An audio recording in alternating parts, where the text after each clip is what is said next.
काबिल अखियुनि में तोखे बारी बान उभो अगरायूं करीं माग हणियूं मस्तान जानिब तूं ज़िया न अखियुनि जी एॾा करीं। हिन बैत जी सादी खोल मुंहिंजे ख़्याल में। ओ काबिल अखियुनि में तोखे बारी बान।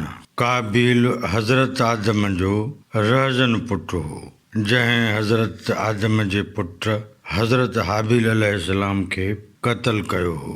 उन क़त्ल ऐं क़ातिल जो हवालो खणंदे लतीफ़ साईं चवे थो त ऐ महबूब तुंहिंजी अखियुनि में ईअं तेज़ तिखा तीर आहिनि जीअं काबिल में दहमान ऐं दहशत हुई। उभो अगरायूं करीं माग हणियूं मस्तान।